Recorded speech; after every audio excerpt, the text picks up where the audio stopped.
Gravação iniciada, presidente. Bom dia a todos. Estamos no dia 7 de abril de 2021, início da manhã, e na reunião da segunda turma, segunda Câmara, segunda sessão de julgamento do CARF. Estão presentes os conselheiros titulares e o suplente vigília. Vou pedir para o pessoal se apresentar, vou dar o nome. Os conselheiros presentes, o Mário. Bom dia. Martim. Sara. Ludmila. Sônia. Leonan. Virgílio. E eu aqui, presidente, Rony. Então, a gente vai dar início. A gente não conseguimos fechar a pauta de ontem, né? Infelizmente, mas teve bastante discussões também.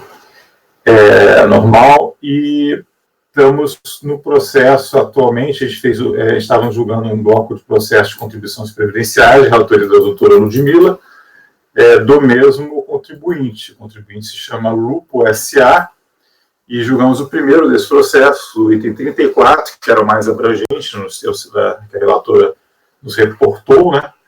E exatamente teve alguns debates e acabou fazendo com que a sessão se estendesse um pouco mais. Então, julgamos todos os processos, né, até o 30, e aí, desse bloco de processos da LUPA, para o 31 ao 36, começamos pelo 34, por orientação da relatora, justamente como eu mencionei, mais abrangente.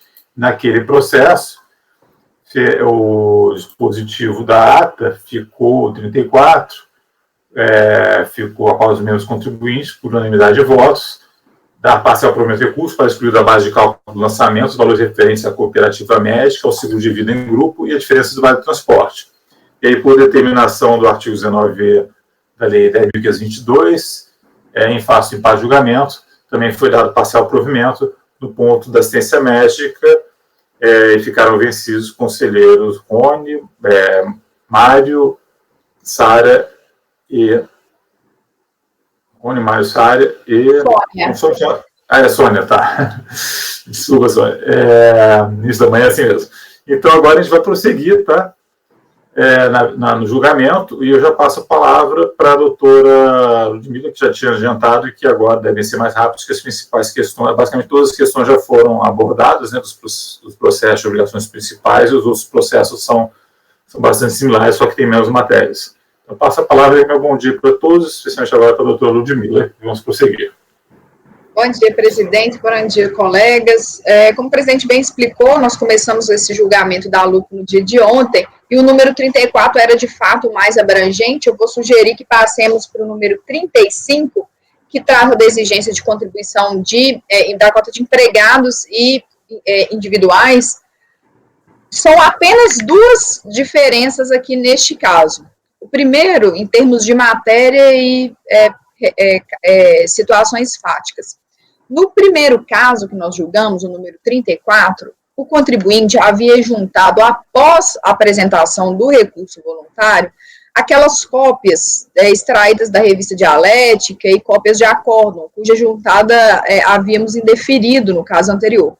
Diferentemente do que aconteceu lá, aqui essa juntada veio acostada ao próprio recurso voluntário, mas isso, para mim, foi indiferente. Eu indeferi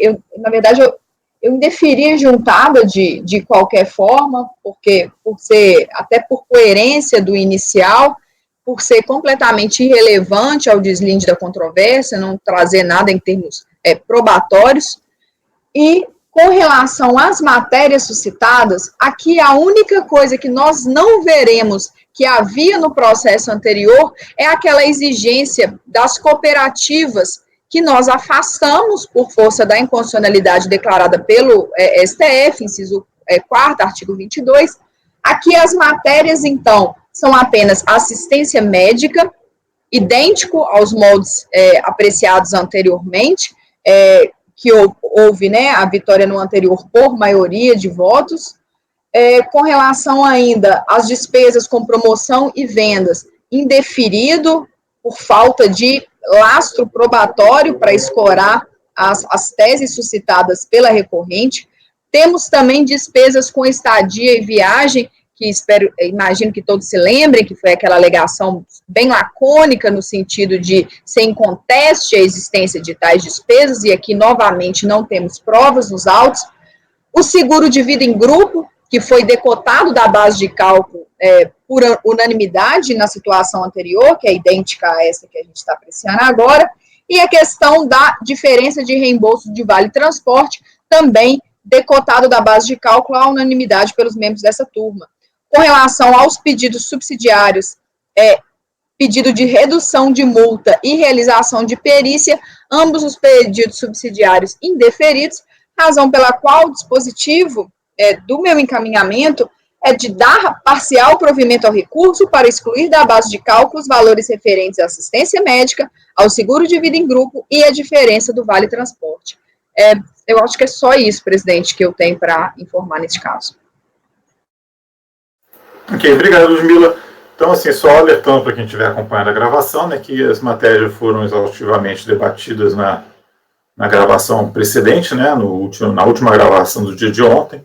Então, vamos dispensar esse debate, não sei que alguém tenha alguma outra coisa a agregar, né, e já vamos passar à votação, porque são exatamente os mesmos tópicos. Mário quer falar alguma coisa? Mário, por favor. Obrigado, presidente. Bom dia novamente. É só uma dúvida aqui com a conselheira, relatora. É a questão aqui do contribuinte individual. O que muda nesse caso? Seria a administração? E aqui inclui contribuinte individual?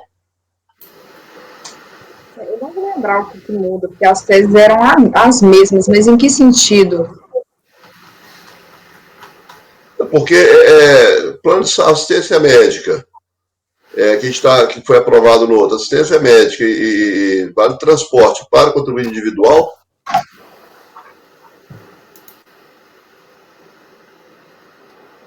Entendi. Deixa eu verificar aqui o que está abarcado pelo contribuinte individual aqui, só um minutinho. E aí eu volto naquela questão dos 2 milhões, que ele está alegando aqui também, ó. Lá na página 9, e aí fica mais relevante, falando, registro que o recorrente questiona a inserção na base de cálculo dos valores pagos a título de seguro de saúde, firmado com a sua América, relativo a pessoas que não eram funcionários da empresa, tampouco lhe prestavam serviço, familiares, acionistas, para comprovar suas anexo ao levantamento, no qual identifica despesa de assistência médica relativa a não funcionário, família de acionistas e diretores, o total de 2 milhões. Mas só no anterior também teve contribuintes individuais, hein, Mário? No anterior também teve. No relatório, a alegação com relação aos 2 milhões é idêntico, porque o período é idêntico, aqui só muda a questão das contribuições. No levantamento do relatório, seria dirigente da empresa, questão do convênio médico, e a única questão que aparece os contribuintes individuais. Item 2.A, levantamento W1 e W11, que está aí as folhas 3 do relatório. São dirigentes. Sim. Realmente o 34 também trata do individual.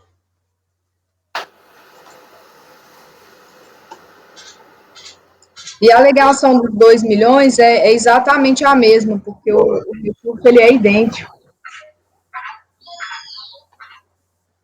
Assim como a impugnação, ambas são iguais. Aqui é só a contribuição do segurado, né? Exatamente, por isso que não tem a parte da cooperativa. Deixou de recolher a contribuição do segurado. Ok, presidente. Então, na verdade, nos termos Ontem a gente, acho que ninguém mudou o seu caminhamento, as diferenças, a turma tinha acompanhado, né, a relatora com relação ao seguro de vida em grupo e com relação também à questão da diferença do vale transporte, e acompanhado no sentido de dar provimento, né, e que é o voto da relatora, e aí tem a questão da assistência médica. Então, a gente vai só fazer a definição em relação aí à questão da assistência médica, só para reprisar também, a gente tem que coletar os votos. Então, vamos passar a votação. Como o voto vai? Obrigado, presidente, de novo. Eu vou abrir, então, a divergência relativa à assistência médica por entender que a cobertura não abrange a totalidade dos empregados e dirigentes da empresa, uma vez que se trata de planos muito distintos aí, que são oferecidos à diretoria e gerência, comparado com o pessoal da área mais finalística. Então, eu não conheço, não provimento relativamente à parte da assistência médica, e nos demais itens eu acompanho a relatora. Martim?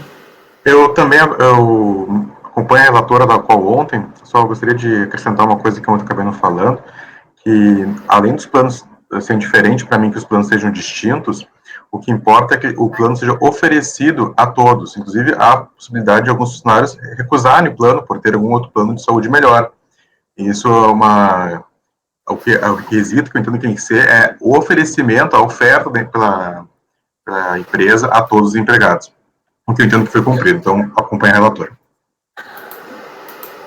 Eu acompanho a divergência em relação ao plano de saúde, né, do mesmo jeito que a gente votou ontem, e nos demais itens eu acompanho a relatora.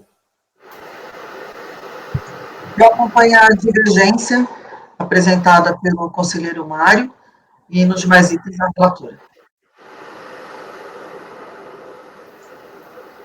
Ludmila, uma dúvida. Nesse caso, teve plano de saúde para contribuinte individual nesse processo agora? Porque eles eram dirigentes da empresa, como dirigentes. Tá. Não, tá. Eu pensei que era terceiros totalmente à parte. Eu acompanho, foi ofertado a todos, mantenho o mesmo posicionamento de ontem. Me permite, presidente? Na verdade, dirigentes e também familiares. Familiares também, que é o que é legado lá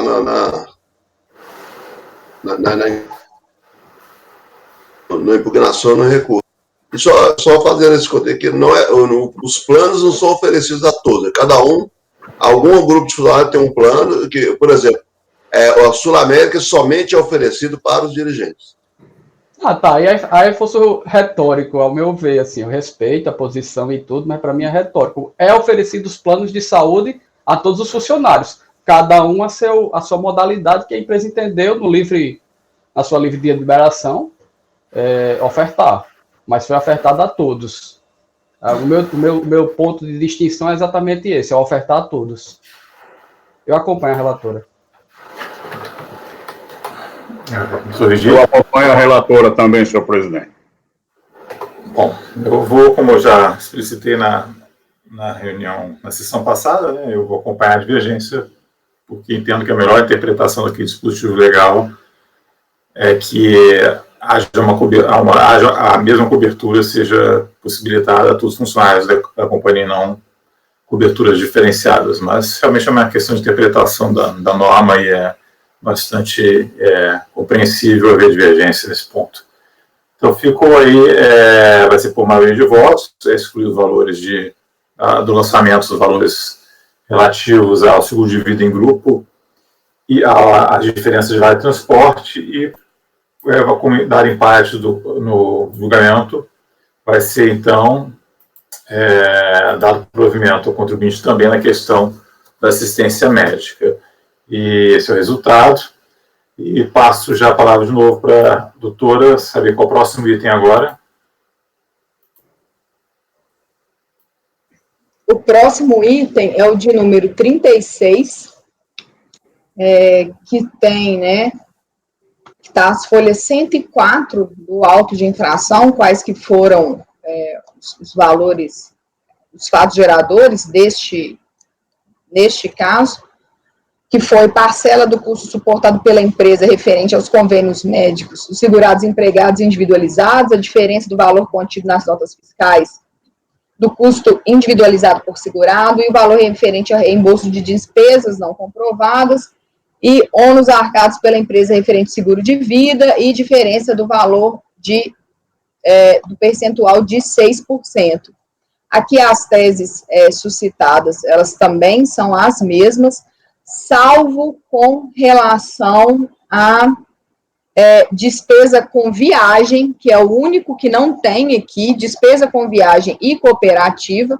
Nós temos a questão da assistência médica, temos a questão das despesas com promoção de venda, a despesa com seguro de vida em grupo, as diferenças de reembolso de vale transporte e ambos os pedidos subsidiários da necessidade de realização de perícia e também da impossibilidade de redução da multa. O encaminhamento, como nos anteriores, seria para dar provimento parcial ao recurso, para excluir da base de cálculo os valores referentes à assistência médica, ao seguro de vida em grupo e a diferença do vale transporte.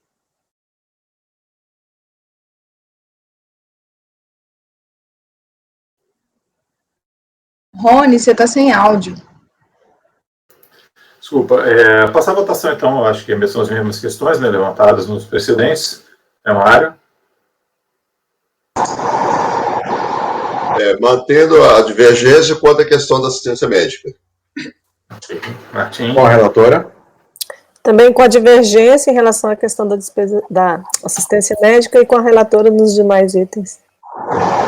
Também com a divergência no que toca à despesa médica, assistência médica e com a relatora nos demais itens.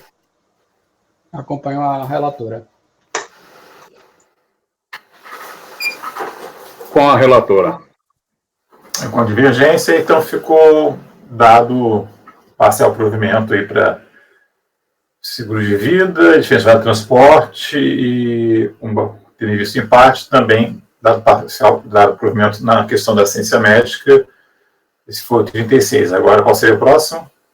Número 31, agora nós já começamos o bloco das obrigações acessórias, extremamente simples por causa da única alegação que é trazida. O número 31 da pauta, também da mesma contribuinte, a Lupo, é uma multa de CFL número 35, ou seja, aquela acerca de prestar os esclarecimentos solicitados, né, pela fiscalização. Foi aplicada uma multa no patamar mínimo, aquele de valor de R$ 14.107,77, e a alegação da contribuinte, neste caso, é apenas a seguinte: ora, se a obrigação principal é indevida, logo a obrigação acessória também seria. E diz ainda que estaria acontecendo aqui um bis in idem, porque ela está sendo exigida na obrigação principal os valores e agora exigido uma multa sobre esses mesmos fatos.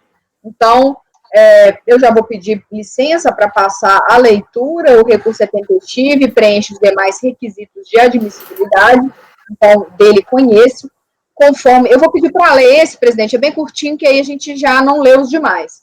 Conforme relatado, ao sentir da recorrente, a penalidade a lhe aplicada afrontaria o princípio do non bis in idem e deveria seguir a sorte da obrigação principal. O artigo 32, decreto 3.048, que deram aso à exigência ora sobre escrutínio, impõe a obrigação da empresa a prestação de todas as informações cadastrais, financeiras e contábeis, bem como esclarecimentos necessários à fiscalização, conforme lançado no relatório. Fiz a transcrição do relatório, que embasa essa autuação.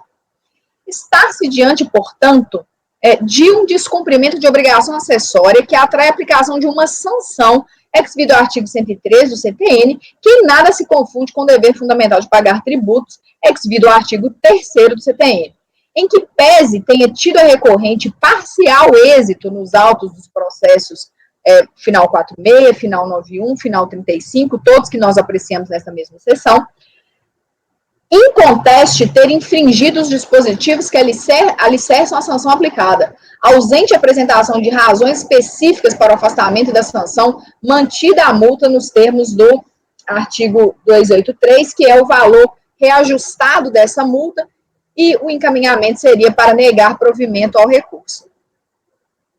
São aquelas multas fixas, né, aplicadas no valor mínimo, Então, não foi há... mantida a questão das despesas com viagem, foi mantidos, então já fica... Isso, exatamente. Ok. Dúvidas, colegas? Vou passar a votação, Mário. Ok, só 2 detalhes aqui, se você me permite.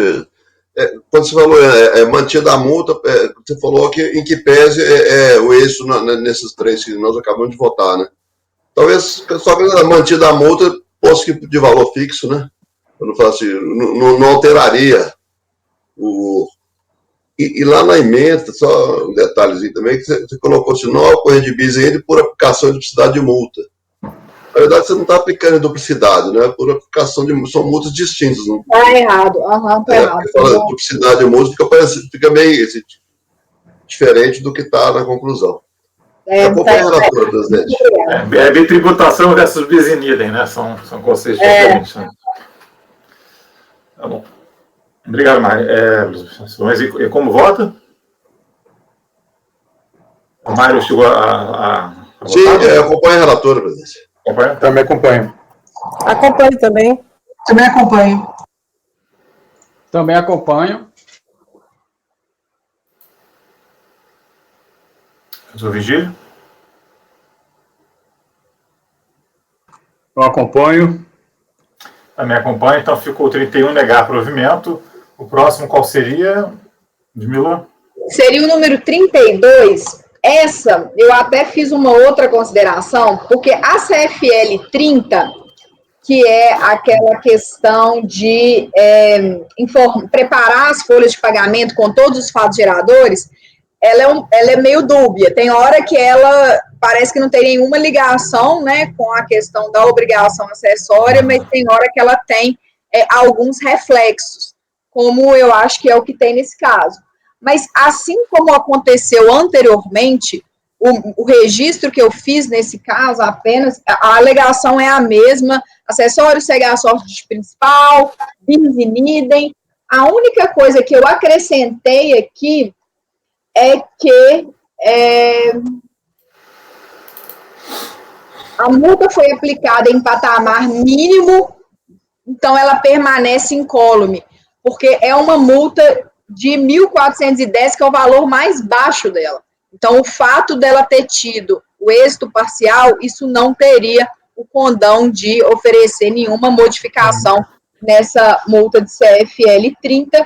E aqui também eu só fixei, né, a questão também trouxe a portaria interministerial, que traz que o valor dela é o mais baixo, que foi o aplicado de 1.410,79, razão pela qual não haveria de se cogitar nenhuma alteração na aplicação dessa sanção de CFL 30, processo número 32. O encaminhamento, portanto, seria de negar provimento ao recurso, e já saliento que há o mesmo equívoco bem apontado pelo conselheiro Mário Hermes na emenda, que eu vou retificar. Ok, obrigado, Ludmila. Considerações, dúvidas? Mário, como vota? Acompanho o voto da relatora. Acompanho também. Eu também acompanho. Acompanho a relatora. Acompanho a relatora. Acompanho a relatora.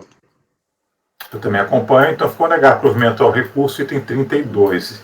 Tem 33 agora? Agora, o último é uma multa de CFL 68, e aqui, neste caso, nós já temos, né, a questão do acessório seguir a sorte dessa obrigação principal. As alegações, elas são as mesmas, só que, diferentemente das situações anteriores, esclareço aqui as folhas 4 do voto, que merece guarida a alegação de que, neste caso, está a sanção umbilicalmente atrelada ao deslinde dos autos que albergam as obrigações principais, por esta egrégia turma, nesta mesma sessão de julgamento, apreciados os processos de número final 46 e final 91, que são as que ensejaram essa multa, tendo a recorrente logrado êxito parcial em ambos os feitos. Fiz a transcrição das respectivas emendas. Assim, as exclusões da base de cálculo da contribuição dos valores referentes à assistência médica, cooperativa médica, seguro de vida em grupo e a diferença de vale transporte deverão ser observadas para fins de cálculo da sanção aplicada. E aqui eu também registro que a fiscalização ela já aplicou a retroatividade benigna quando ela fez a apuração dessa multa. Então, eu só fiz um novo lembrete aqui de que, como já feito anteriormente, que essa o novo montante deverá também ser calculado em conformidade com o que está disposto na portaria da PGFN, número 14 de 2009, como outrora já bem observado pela autoridade fiscalizadora. Então, o encaminhamento seria de dar parcial provimento ao recurso, para que a multa seja recalculada. É parcial provimento porque ele fala que é insubsistente à obrigação principal. Dar parcial provimento para que a multa seja recalculada, considerando decidido nos processos de número final 46 e final 91, ambos que nós apreciamos agora nessa sessão.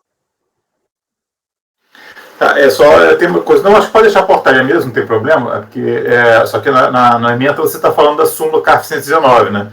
Então, assim, ou você aplica a súmula ou você aplica a portaria. Você está aplicando a fundamentação da portaria e na emenda está a súmula, tá? Acho até que seria mais adequado a súmula mesmo, porque a gente tem, embora ela tenha feito, como houve toda uma série de exclusões, vai ter que ser calculado e existe uma súmula para seria talvez na parte final ali você colocar a parte da súmula. Acho que caberia até no dispositivo, tá? Aí nesse caso específico, por conta que houve houve exclusões da base de cálculo, e a gente tem que aplicar a retroatividade benigna, foi pedido e tal, embora a fiscalização tenha sido feita, vai ter que ser feito de novo, né? Acho que pode botar ali, não tem problema. Aí bota assim, se chegar considerando decidir os processos tais, e bem como as disposições da súmula CARF 119. Tá bem, tá bem. Tá? Acho que é mais questão de forma mesmo. Aí você mantém a súmula do jeito que... mantém a emenda do jeito que está. Não tem problema. Pode ser? Então, não sei se alguém tem alguma observação ou dúvida, a gente passa a votação aí. Mário? Acompanha a relatora. Também acompanho. Eu acompanho também. Acompanha a relatora. Também estou acompanhando. Eu acompanho a relatora. Eu também. A Sônia chegou a proferir o voto, não ouvi? Acompanha a relatora, proferi sim. Tá bom. Obrigado, Sônia. Então fica nesse resultado, né, vai ser recalculado com base a multa com base do decidido nos julgamentos das obrigações principais, né, realizadas nessa mesma sessão, e bem como as disposições da súmula CARF 119, que diz respeito à retroatividade benigna. Eu agradeço aí a Ludmila. Já passo aqui para tem um bloco de processos do mesmo contribuinte, são 1, 2, 3, 4, 5, são 6 processos. O contribuinte, vamos começar pelo primeiro mesmo, depois eu acho que vou ter que alterar um pouquinho a ordem. São processos mais simples, tá, do que esses da Ludmila. Basicamente é uma matéria só, que é imunidade. Vocês vão ver que até que o caso é mais ou menos tranquilo. E aqui, fazendo uma pequena observação, a gente vai começar primeiro pelo 37, tá? E acontece 37. Foram duas ações fiscais separadas. Teve uma que diz respeito a fatos geradores de 2010 a 2012, então foi uma fiscalização posterior, né? Vocês vão ver pelo número do processo, 2013, final de 2013. Mas veio nesse mesmo lote de processos, veio uma fiscalização mais antiga, tá? Que são processos aí de 2010, né? Então foram fatos geradores de 2007, 2000, mais ou menos isso. E os encaminhamentos são diferentes, porque com relação a esse processo mais recente, é o primeiro da lista, ele entrou com uma ação, né? Discutindo a questão da imunidade. Tá? Então, para esses fatos geradores, existe uma ação judicial, tá? Que ele entrou depois, e que lhe dá, assim, ele está postulando lá o reconhecimento da condição de entidade imune. Então, nesse caso, esse primeiro caso é um pouquinho diferente. Então, tá, período de apuração 2010, 2012, e já foi não conhecida a impugnação por conta... aqui, ó, deixa eu ver o que eu vi aqui. Foi não conhecida por concomitância, né? Na verdade, é só assim, decisão contestada resumiu os termos do lançamento, disse que a empresa ela se auto-enquadrou como estabelecimento de ensino, a empresa ela se declarou isenta, né, na GFIP, preencheu lá o código, né, de entidade isenta, mas não apresentou certificações exigidas pela lei, e aí já não era a lei mais 8.212, era a lei 12.101, porque os fatos geradores são posteriores, né, são mais recentes, e aí a empresa foi enquadrada no estabelecimento como estabelecimento de ensino. Só que o que acontece, a expressão coloca aqui, ela se encontra amparada por decisão não definitiva e mandado de segurança, que determinou aí a superintendência da Receita Federal de se abster de exigir os requisitos aí legais para fins de... E aí então a DRJ entendeu ser concomitante, porque na verdade as razões recursais dela eram só relativas à questão de não ser imune, e no recurso voluntário foram repisadas as alegações de impugnação, ou seja, preliminarmente que o auto de infração é nulo para afrontar medida liminar, e no mérito, a entidade é imune no que se refere às contribuições exigidas. Eu vou ler aqui, mais ou menos rápido. A recorrente não levanta capítulo específico, o voto já, né? A recorrente não levanta capítulo específico no tocante ao não conhecimento de sua impugnação, limitando-se a repetir os argumentos presentes naquela.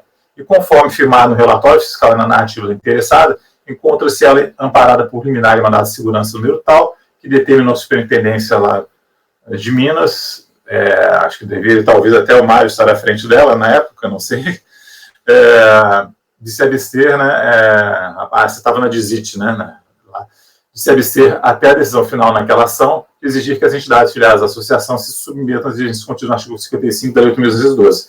E o relatório ainda que a entidade comenta, apesar de se declarar como isenta na GFIP, não possui certificação exigida pela Lei 12.101 e quesito previsto no referido do artigo 55. Por conseguinte, evidencia-se que o mencionado modelos engloba a matéria constante na atuação combatida.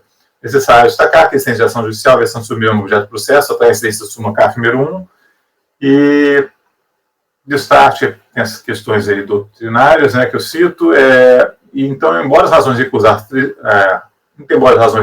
trazidas, o fato é que as decisões proferidas no mandado de segurança tal deverão ser simplesmente cumpridas pela administração tributária, sendo suficientes da eventual manifestação deste colegiado sobre o tema, e com prosseguimento do exame do presente litígio.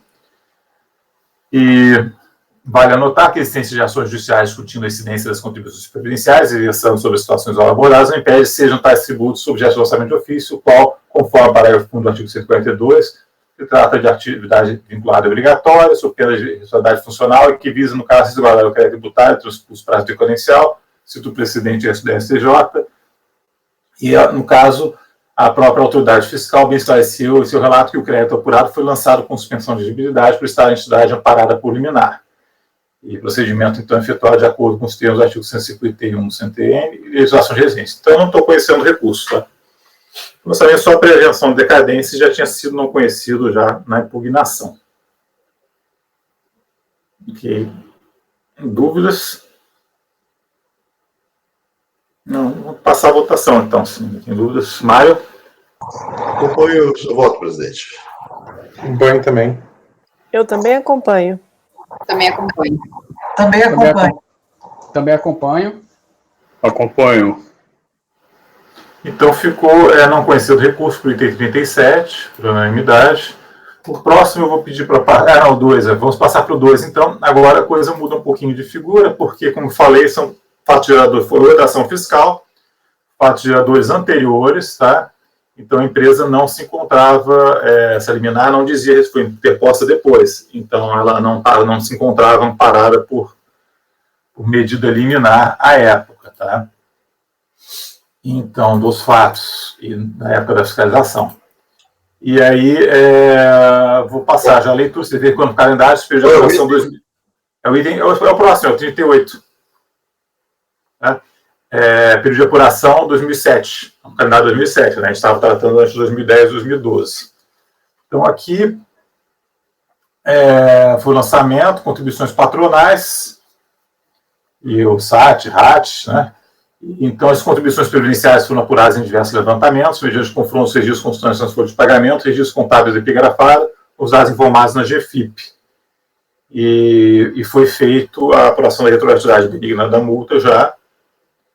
E na impugnação, o que a interessada falou, né? Ela disse que, nos termos do artigo 195, parágrafo 7º, a entidade goza de isenção e imunidade das contribuições patronais por tratar de fundação de direito privado, que mantém um centro de ensino, então, entidade educacional que colabora com o poder público, sendo reconhecida como entidade pública municipal e estadual, sendo isenta do pagamento de tributos estaduais desde 75 e do imposto de pessoa jurídica, conforme a declaratório tal da DRF Varginha. E ela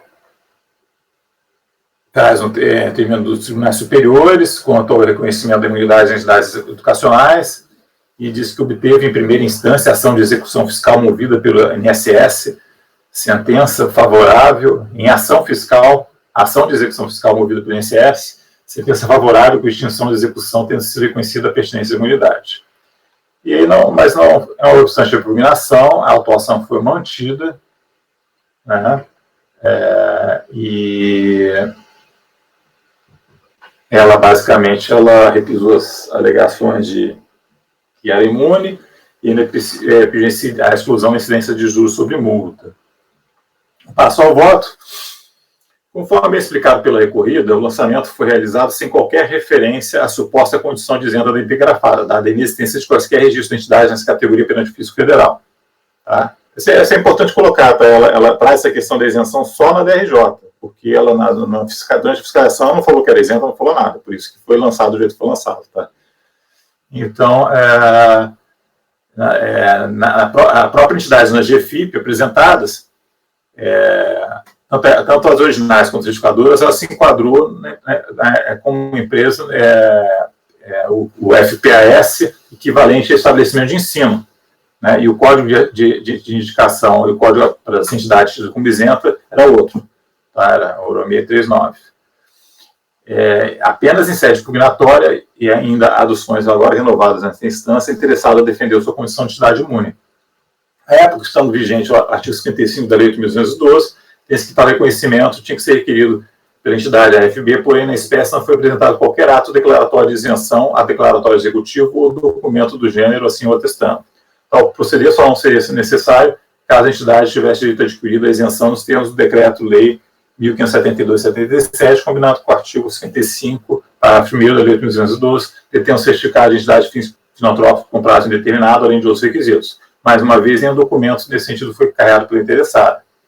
Então, aí trago a jurisprudência dos tribunais superiores, né, que não tem, tanto do Supremo quanto do STJ, que não existe direito adquirido a isenção, a regime jurídico de imunidade. Então, e ainda que assim, o direito adquirido, caso existente, não exime a entidade para continuar usufruindo, tem que cumprir os requisitos do artigo 55, na época vigente, né? E no caso em comento, a autuada, apesar de alegar ser reconhecida como entidade educacional, comunidade educacional de utilidade, está repetido aqui, de utilidade pública estadual e municipal, não apresenta documentação atestando tal reconhecimento a nível federal. E de acordo com a consulta ao sítio do CNAS, Consulta Nacional de Desenvolvimento Social, na internet, constata-se que na relação de entidades certificadas relativas ao município de Machado, que é a sede da empresa, da entidade, a interessada não consta registrada no CNAS. Então, não tem CNAS, tá, gente, isso aqui. Não tem CNAS, né, porque era o certificado como SEBAS, né? Então, na verdade, assim, isso sem falar no cumprimento das demais requisitos legais do que não há vestígio de prova nos autos. Para ilustrar, conforme sentado pela STF em sede de repercussão geral nesse recurso 566622, os aspectos procedimentais da imunidade, relativos à certificação, SEBAS, à fiscalização e ao controle das entidades beneficentes de assistência social, podem ser regulamentados por lei ordinária, no caso, a Lei 8.212, do seu artigo 55.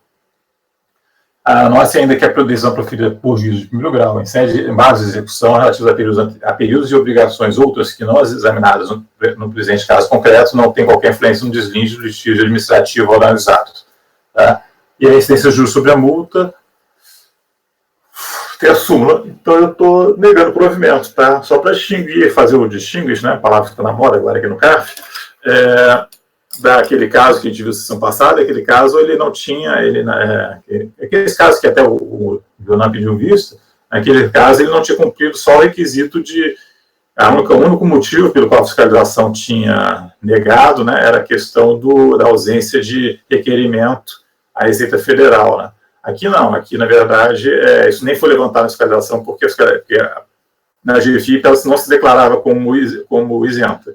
E quando ela se declarou, foi verificado que ela não tinha sequer SEBAS, não tem CNS, não foi trazido nenhuma prova nesse sentido, tá? Além de não ter feito o pedido junto à Receita. Então, até por ausência de prova, eu estou negando provimento esse encaminhamento. Tá? Dúvidas? Passar a votação, então, Mário? Acompanhe seu voto, presidente.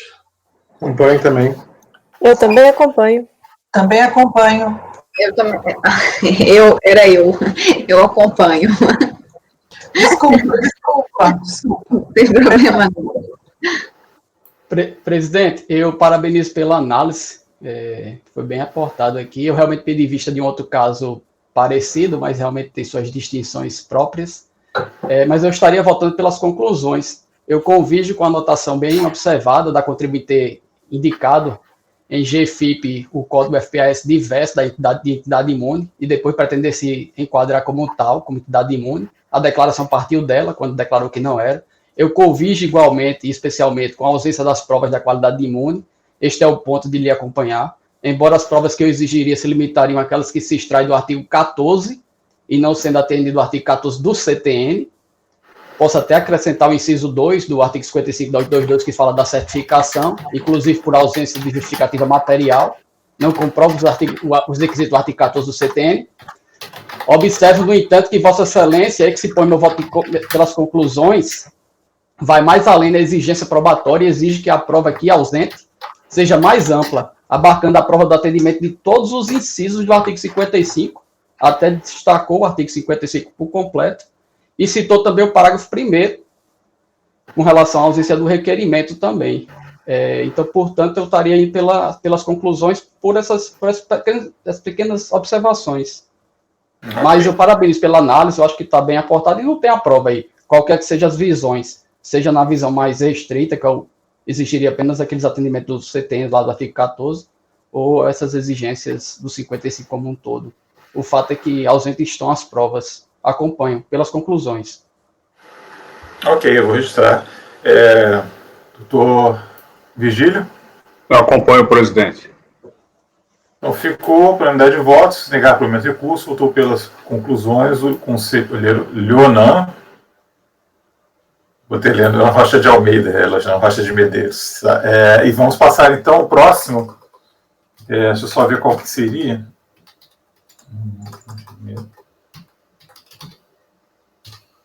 Ok, então ficou 38, ficou isso. Vamos agora, o próximo seria o 39. Deixa eu ver qual que é a questão do 39.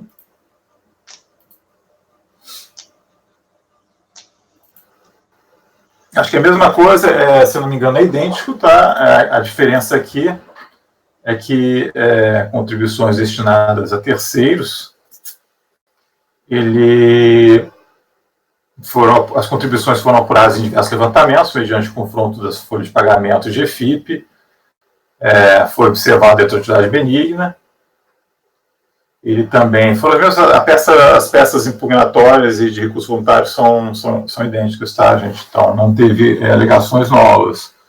No caso aqui, a contribuição destinada à carga da empresa, a DJ manteve a autuação.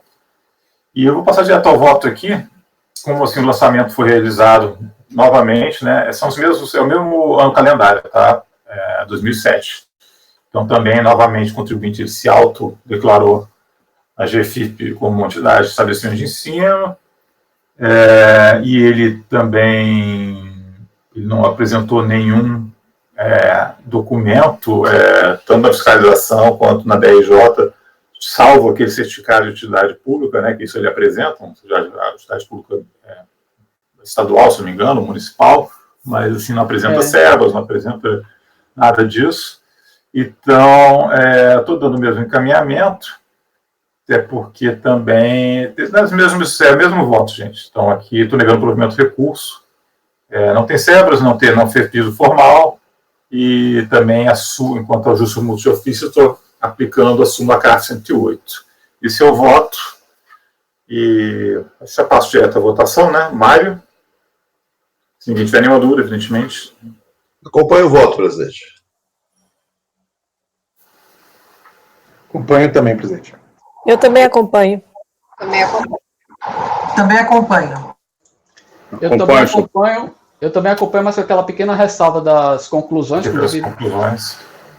Mas acompanho. Correto. É isso, o vídeo já pronunciou, também acompanhando, acho. Então, ficou negar provimento ao recurso, também pelas conclusões, o Leonan. Agora vamos passar aqui ao item 40, tá? Vou ver aqui que o 40 tem diferente. 40 O 40 é consequente, né, a esses julgamentos, que é o CFL 68, tá? Então, ou seja, aquela multa porque não apresentou GFIP com dados não correspondentes aos fatos geradores das contribuições previdenciárias. Lembrando que é o ano calendário de 2007, e que aconteceu aqui acho que tem umas diferençazinhas que no recurso voluntário que ele alega. Disse que as omissões são apenas aparentes, decorrem de um procedimento equivocado, pois apresentou retificadora com fito de complementar, que tem uma distinção, que é o seguinte: ele diz que apresentou retificadora com fito de complementar valores declarados a menor quando da transmissão da GFIP original, porém o sistema CFIP 8.0, ao invés de somar as duas operações, desconsiderou a primeira. Aduz que não remanesceu prejuízo para ninguém, nem para os segurados, nem para a arrecadação tributária, e demanda ao final a procedência da autuação. Pois bem, eu vou ler aqui que fica mais fácil. A multa em questão foi imputada tendo em vista haverem sido apurados os orçamentos referentes às obrigações principais, julgadas na sessão, né, nos processos que a gente acabou de ver, contribuições não declaradas, que atraiu incidência lá desses dispositivos legais. E a acrescente deve ser replicado no julgamento, processo relativo às obrigações acessórias, o resultado do julgamento dos processos referentes às obrigações principais, tá? Acho errado aqui, tá? Por seu turno, é sem controverso que a GFIP original foi integralmente substituída em novembro de 2007 por retificadora, que não observou a necessidade de conter informações sobre todos os fatos geradores das contribuições, inclusive as anteriormente declaradas, conforme prescrevia o manual da GFIP versão 8.0. Assim, apurando a fiscalização não conter a GFIP retificadora, que substituiu o original as informações completas sobre os fatos geradores, foi corretamente lavrada a multa em apreço. Tá? E aí estou afastando esse argumento daqui da ocorrência de prejuízo ao físico ou terceiro, porque, na verdade, a multa foi aplicada de acordo com as questões legais. Aqui aconteceu, a gente já examinou um caso desse aqui, tá? O que acontece assim, ele quis retificar a GFIP, e aí ele apresentou a GFIP só com a parte que ele queria retificar. Mas a GFIP ela substitui integralmente, o manual da GFIP indica isso. Então, o que acontece? Além desse problema das obrigações principais serem mantidas, ficou todo um descasamento daquilo que ele deveria ter declarado de novo, e ele deixou de declarar. Então, aí gerou esse problema, né? Mas é adicional, porque também as justificações não foram em adequação à condição dele de estabelecimento de ensino. Mas teve esse detalhe aí que a gente já pegou um caso desse assim, recentemente, não sei quem estava aqui presente, em que havia essa retificação parcial e vários contribuintes faziam isso, só retificavam aquilo que mudava, em vez eles transmitiam os dados só em relação ao que eles achavam que tinha que ser mudado, e aquilo que já estava certo, eles tinham que transmitir de novo também, mas não era assim. Nas normas da GFIP tudo é substituído, então eles tinham que ter entregado tudo. E é isso, então estou votando por negar provimento. Dúvidas? Mário? Acompanho o voto, presidente. Acompanho também. Eu também acompanho. Também acompanho. Também acompanho. Também acompanho. E aqui sem qualquer distinção. Acompanho integralmente. Então vamos aqui ao... Acompanho, parabéns. Então ficou, obrigado, doutor Vigílio. Então ficou negar provimento. Unidade, vamos passar para o 41. Temos um 41 aqui, é o 38, CFL 38, tá? Multa descumprimento de obrigação acessória. Vamos ver aqui, foi porque a epigrafar, quem é contribuinte, também, aqui, esse aqui já está relacionado com aquela ação fiscal mais recente, tá? 2010 e 2013, mas vamos lá. Por ela não ter apresentado a fiscalização, os livros diários dos anos 2010, 2011 e 2013 devidamente formalizados. Tá? Então, essa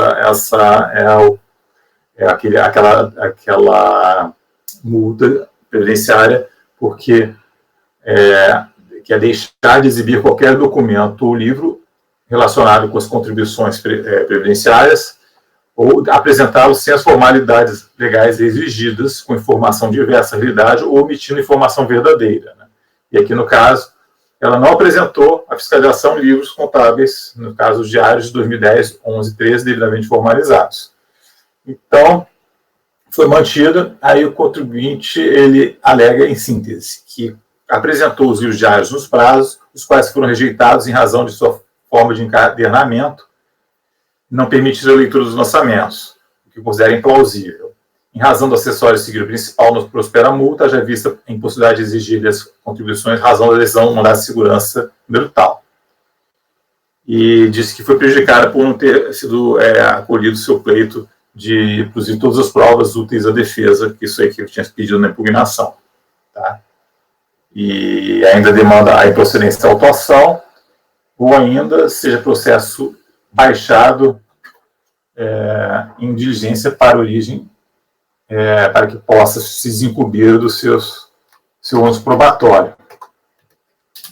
Então, eu vou aqui ler o voto, já passar para ele. É tempestivo. Então, eu coloco de plano que não foi formulado pedido de diligência ou perícia pelo interessado em sua impugnação, que se houvesse efetivamente ocorrido e não tivesse sido examinado pela julgada, poderia eventualmente gerar dúvidas quanto à correção dessa decisão. Demandou ao contribuinte, na realidade, mero protesto por produção de todas as demais provas úteis necessárias ao exercício do seu direito, forma a tal ponto genérica e padronizada que, ainda que não sendo analisada em específico pela DRJ, não se verifica daí macro insuperável na recorrida. Veja-se que a produção de provas com vistas a infirmar a atuação é um uso interessado, cabendo sustentar a defesa de seu direito com documentação hábil a fundamentar suas razões. A espécie autuada não mencionou quais provas pretendia produzir e formulou o pleito em etapa descabida do rito processual, observando os postos dos artigos 16, parágrafo 4º e 18 do decreto 70.235. A falta de abordagem do dito pedido genérico na qual da DRJ poderia se constituir, assim, quando muito em mera irregularidade, a qual se considera satisfatória mencionada, mediante a presente fundamentação. Outro giro deve ser esclarecido que a infração contestada tem fundamento o descumprimento de obrigação acessória, a qual possui, no caso, completa autonomia relativamente à eventual infração relativa à obrigação principal, não sendo desta consectária. A não exibição dos documentos solicitados ou a cogitada apresentação de documentos ou livros de forma deficiente viu-se no curso do procedimento fiscal e implica no não cumprimento do dever de colaboração com a administração tributária, não estando, portanto, condicionado ou vinculado ao destino das autuações relativas ao descumprimento das obrigações principais. Também cabe destacar que, diversamente do afirmado pelo recorrente, consta do relatório fiscal, itens 4 a 6, está na folha 6 dos autos, que ela não apresentou os livros diários em questão. Ou seja, não foi o caso de apresentação de documentação deficiente. Nenhuma prova nos autos corrobora tal narrativa, valendo mencionar de todo modo que a apresentação de livros diários com deficiências no que tange às suas formalidades extrínsecas ou intrínsecas, tais como a falta de clareza dos registros contábeis, já atrai a multa lavrada consoante regra aí, o artigo tal, do decreto tal, e, como visto, limitou-se a interessar em suas peças recursais a protestar genericamente pela produção de provas e descabida vinculação do gravame com questões vinculadas às obrigações principais, sem trazer elementos que corroborassem sua versão dos fatos. E aí, antes disposto, estou negando provimento do recurso. Uma questão? Essa votação, então. Mário? Acompanhe, presidente, seu voto. Acompanhe também, presidente. Eu acompanho também. Eu também acompanho. Também acompanho seu voto. Também acompanho. Acompanhe, senhor presidente. Então, ficou 41 por unanimidade de negar provimento do recurso. Passar o 42. O 42, em tudo, é similar àqueles que eu já examinei do período do ano calendário 2007, tá? Também estou dando o mesmo encaminhamento, só que aqui é contribuições previdenciárias seguradas empregados e contribuintes individuais destinados ao custeio da Seguridade Social. Então, elas foram apuradas, não sei se é tudo similar aqui, deixa eu ver aqui. Não, é um pouquinho diferente aqui, deixa eu ver aqui. Na verdade, foi então foram as contribuições federais seguradas empregados e contribuintes individuais destinados ao custeio da Seguridade Social. Houve diversos levantamentos, confrontos da folha de pagamento e GFIP. A autoridade fiscal já observou a retroatividade benigna na aplicação da multa. E aqui ele ficou só na questão da GFIP, que a gente abordou, porque a entidade imune ela tem que recolher dos segurados empregados, aqui não é patronal, então é por isso que não é exatamente igual. Mas ela trata daquela mesma questão da GFIP, que a gente já abordou num outro lá, que era o CFL 68, mas vamos lá. Então, disse que o recurso voluntário disse que as omissões são apenas aparentes e decorrem do procedimento equivocado, pois apresentou retificadora com fito de complementar valores declarados a menor quando a transmissão da GFIP original, porém o sistema CFIP 8.0, ao invés de somar as duas operações, considerou a primeira. Diz que a diferença encontrada já foram devidamente recolhidas e mandou no final a procedência da autuação. O consoante já relatado, as contribuições previdenciárias sobre controvérsia foram apuradas em diversos levantamentos, mediante o exame dos registros constantes na folha de pagamento, registros contábeis epigrafada, o qual demonstrou que ela não informou na GFIP todos os dados relativos às contribuições previdenciárias seguradas empregadas com contribuintes individuais. Esse rumo foi objeto de lançamento dos processos de diferenças constatadas, discriminados e demonstrativos elaborados pela fiscalização juntado às folhas 29 e 35. Observe-se está em controvérsia que a GFIP original foi integralmente substituída em novembro de 2007 por retificadora que não observou a necessidade de conter informações sobre todos os fatos geradores das contribuições de referências aos segurados empregados e contribuintes individuais, inclusive os anteriormente declarados, consoante prescreveu o manual da GFIP, CFIP, versão 8.0. Então, conclui-se que a autoridade, a própria recorrente deu as face informações incorretas prestadas ao fisco, a atuação à hora combatida. E quanto ao seu argumento de que já teria recolhido todos os montantes relativos às contribuições exigidas, a instância bem enfrentou tal razoado sobre fundamentação que adoto como minhas razões de decidir acerca do tópico. Então, vou ler aqui esse ponto aqui da decisão da DRJ, que eu estou adotando como razões de decidir. Quanto às alegações trazidas pelo defendente, cabe informar que não são capazes de alterar o lançamento tributário, pois, conforme esclarecido pela autoridade lançadora, os fatos geradores que resultaram na cobrança das diferenças na contribuição dos segurados empregados foram apurados mediante exame das folhas de pagamento e recibos constantes da contabilidade, como se pode constatar no demonstrativo elaborado pelo autor fiscal autuante, visualizado por competência e segurado, acostado às folhas tais.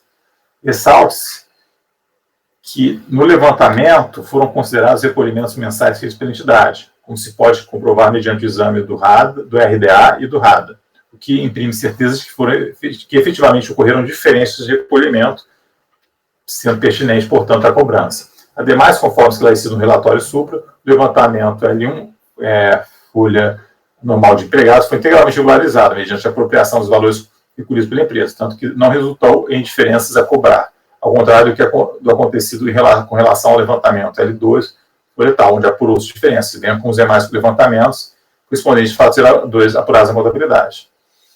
Então, eu concluo dizendo que não assiste razão, portanto, recorrente, deveriam ser mantida integralmente a contestada.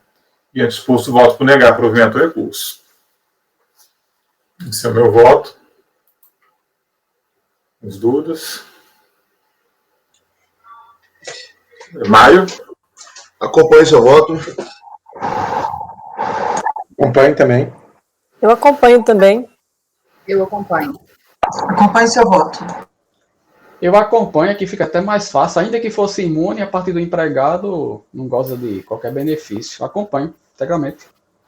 Acompanhe, senhor presidente. Então ficou negado o provimento do recurso, por item 42. Agradeço aos colegas e vamos agora já registrando que vamos começar a pauta prevista para o dia de hoje, tá? Dia 7 de abril, às 9h. E vamos mudar o tema, que vai ser agora imposto na pessoa física. E o próximo item, então, é o item 43, de autoria da doutora Sara, quem já passa de imediato a palavra. E dando meu bom dia. Bom dia, então. Os 3 processos que eu vou relatar agora são de IRPF, conforme já falado, questões bem simples, né?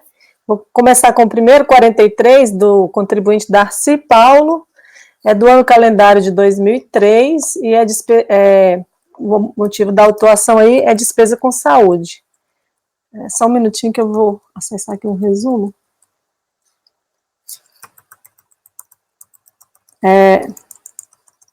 Fiz um resumo para ser mais rápido.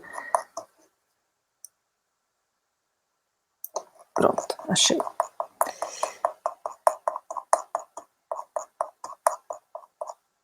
Então, foi glosado, sucintamente foi glosado o valor de despesa médica relacionada a Juliano Piccoli, no valor de 8.400, o motivo da autuação está aí no auto de infração, já que o documento que pretende ampará-la não preenche os requisitos legais, no caso, falta de identificação do contribuinte. Esse foi o motivo que está no auto de infração, na notificação de lançamento. Não, o documento apresentado não teria identificação do contribuinte.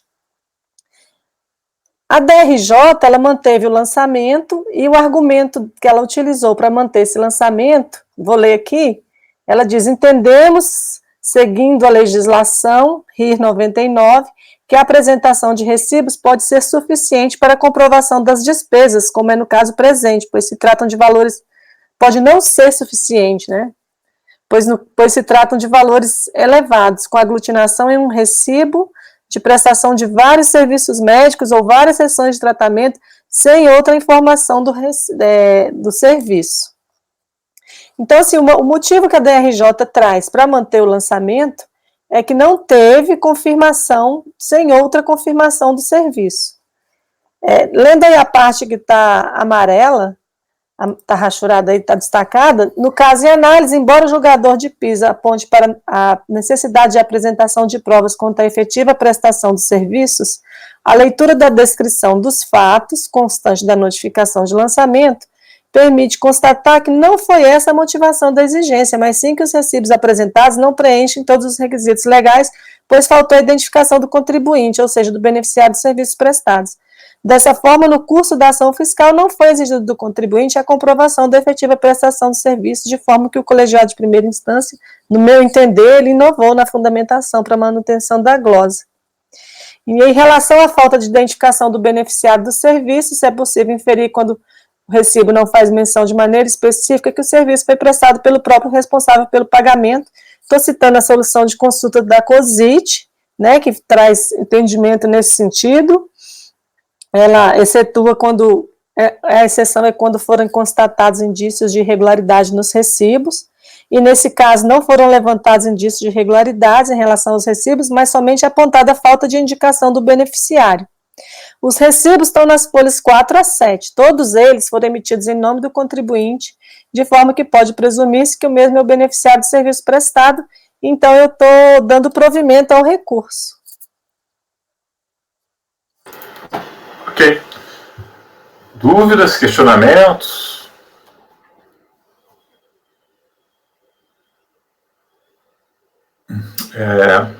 Mário? Só um minutinho, só dar mais uma olhadinha. Só dar mais uma olhada no processo aí. Claro.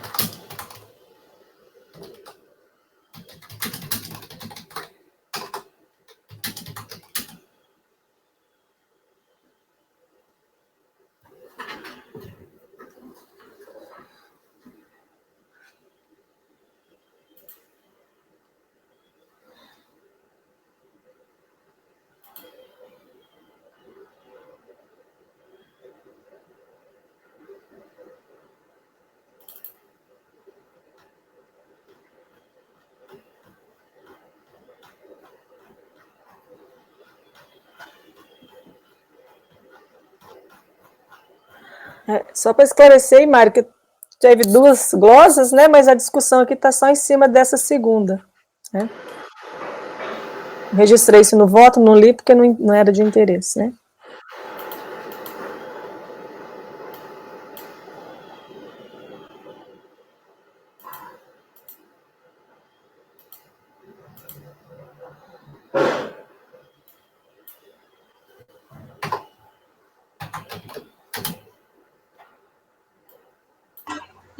Se ninguém mais tem dúvida. Então, pode votar, então.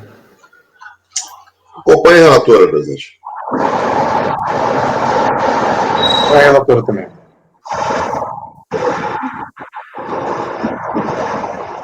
Eu também acompanho a relatora. Também acompanho. Com a relatora. Também com a relatora. Então, ficou item 43, dá provimento ao recurso. Item 44. 44 é do contribuinte Itamar, IRPF, no calendário de 2005, e aqui a moléstia grave, né? Resumidamente, nesse caso, o contribuinte... Aliás, desculpa. Então, estava lendo aqui no voto mesmo. Então, neste caso, ele foi autuado porque entendeu a fiscalização que ela reconheceu, ela não questionou o laudo apresentado, mas em relação a um dos rendimentos, ele tinha 2 rendimentos declarados isentos, em relação a um dos rendimentos, ele não comprovou que seria proveniente de aposentadoria. A DRJ, ela manteve, porque de fato ele não trouxe essa comprovação quando da impugnação. Com relação à segunda condição para usufruir do benefício, foi informado que o contribuinte apenas comprovou ser apresentado do Ministério da Saúde. Dessa forma, foi tributado o valor recebido da Secretaria de Estado, e por não ter trazido aos autos o ato que concedeu a aposentadoria da fonte Secretaria de Estado, Planejamento e Gestão, há que ser mantida a omissão apontada. Então, ele apresenta o recurso, e no recurso ele traz o documento que foi exigido pela DRJ aí, relativa à aposentadoria da Secretaria de Estado, Planejamento e Gestão. Então, resumidamente, só a parte negritada aqui, passo para o voto.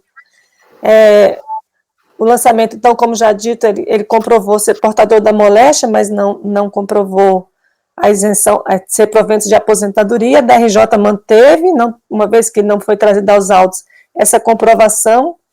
Eu estou trazendo a legislação que faz essa exigência, e das 2 exigências, né, e aí, passando aqui para esse parágrafo, em fase recursal, o contribuinte informa que apresenta a comprovação exigida, qual seja a cópia do Diário Oficial do Estado do Rio de Janeiro, publicada em 18 de setembro de 97, em que consta o registro de sua aposentadoria do quadro permanente da Secretaria de Estado de Educação. Eu estou acolhendo esses documentos, apesar da divergência que há na turma, eu estou considerando o documento, e passando para o último parágrafo, cotejando os documentos agora trazidos aos autos com os fundamentos motivadores da autuação mantida pela decisão recorrida, qual seja a não apresentação do ato que concedeu a aposentadoria da Secretaria de Estado de Planejamento e Gestão. Entendo que a pretensão merece prosperar, porque o contribuinte se desincumbiu do seu ônus, uma vez que a cópia apresentada da folha 12 do Diário Oficial do Rio foi devidamente, se você olhar aí essa cópia que ele traz, está nas folhas 53, né, ela foi autenticada até pela agência da Receita Federal em Itaperuna, tem um carimbo dizendo que confere com o original, e nela consta o registro da aposentadoria do contribuinte, então, que constitui-se para mim, então, eu estou entendendo que constitui-se na prova exigida,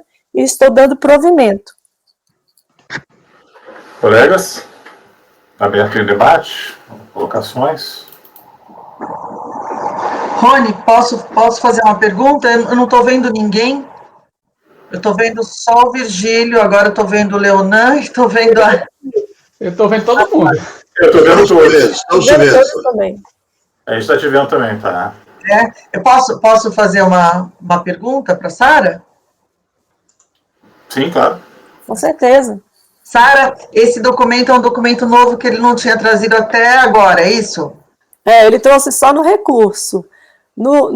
Se você ler na notificação, o fiscal falou, o contribuinte comprovou ser portador da doença, tendo comprovado ser aposentado pelo Ministério da Saúde. Os demais rendimentos foram considerados tributáveis. Então, assim, desde a fiscalização, ele só tinha comprovado ser portador do Ministério da Saúde, né? Aqui não tem o termo de intimação para ver o que tinha sido pedido dele, mas provavelmente tinha sido pedido que ele comprovasse a aposentadoria. Na DRJ ele não trouxe essa prova, ele trouxe só aqui. Eu sei que você não acataria, mas eu acatei aqui, tá bom? Normalmente eu já, até para manter a minha coerência, eu não acato os documentos trazidos nessa fase processual. Os demais estão bons, senhor? Era só isso, senhor presidente. Eu estou com uma dúvida aqui. Ele é aposentado de onde mesmo? É Folha 53, né? Está na Folha 53. Ele é aposentado de onde? Está o nome dele aí, secretaria, porque ele era professor. Mas de qual? Ele já era aposentado comprovadamente no Ministério da Saúde, né? Bom, Sim, Secretaria de mas Saúde. essa outra E aposentadoria. aqui, essa outra aposentadoria é da Secretaria de Educação. De onde? Rio de Janeiro. Está aqui o Diário Oficial é do Rio de Janeiro, né? Porta da onde, né? Está na 53, que é a cópia do Diário Oficial do Rio de Janeiro, de 18 de setembro de 1997. Ele diz assim, deixa eu ver o que está dizendo.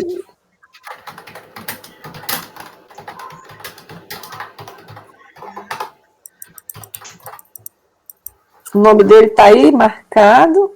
Sim, estou vendo o nome dele aqui, mas eu não mas está vendo de onde é, né? Dispensa com validade a partir de Maria José. Não, é o meio da página. Aposenta do quadro da Secretaria de Educação.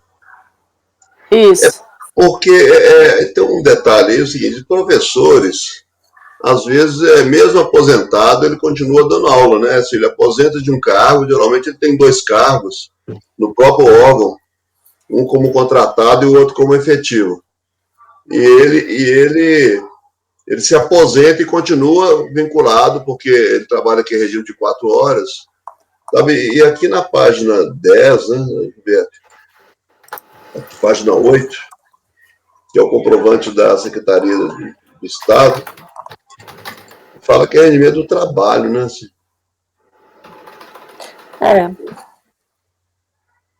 Rendimentos tributáveis. Tá, tem uma outra página aqui, a 10, não tem a ver não, né, da Prefeitura Municipal de Rio.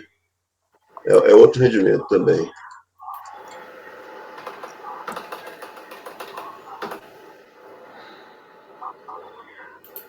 Dúvida se isso aí seria realmente.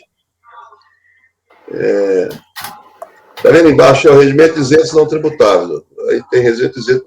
Porque pelo valor, uma parte seria não tributada. Não sei pela idade. Quer ver qual é a idade dele aqui nesse ano, 2006? Não consta não, né? Sabe se tem a declaração dele? Tem a declaração. Vou olhar aqui, só um minutinho.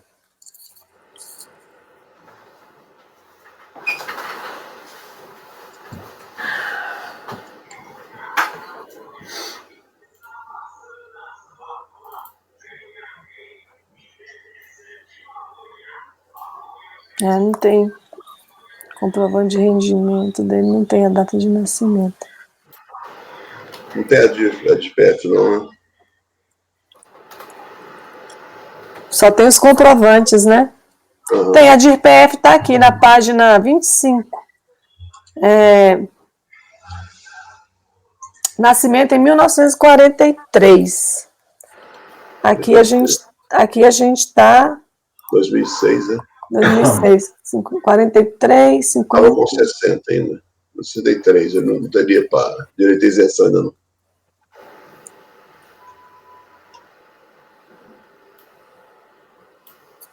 63 anos.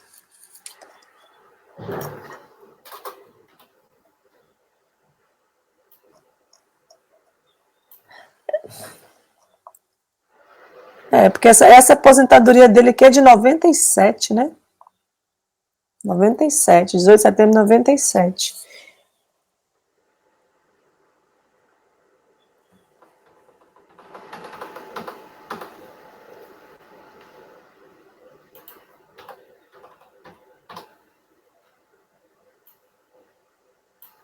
Ele teria 54 anos.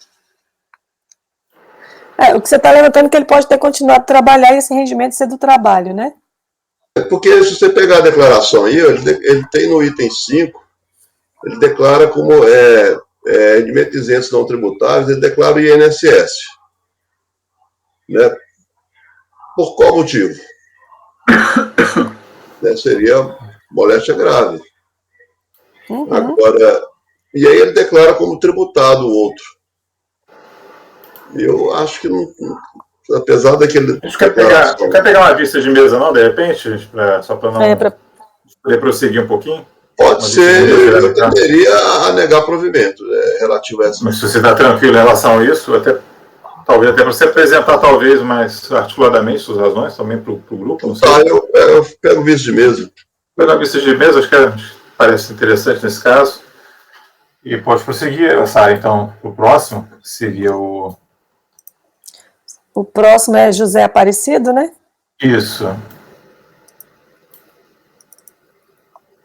Aqui deu meu processo.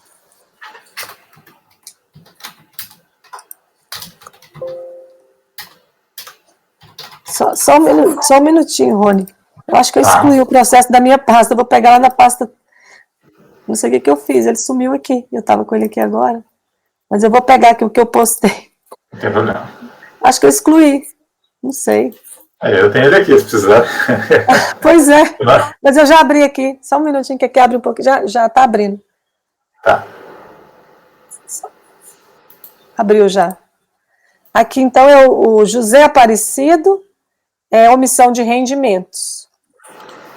Então, ele é do IRPF ano calendário de 2006, foi apontada a omissão de rendimentos aí de 4 fontes pagadoras, nos valores que estão aí no relatório. Ele impugnou, alegando que a alegação dele em relação aos rendimentos dele, ele alega que rendimento de aposentadoria não é tributável porque já foi tributado quando ele estava na ativa, né? Então, é isso que ele quer dizer.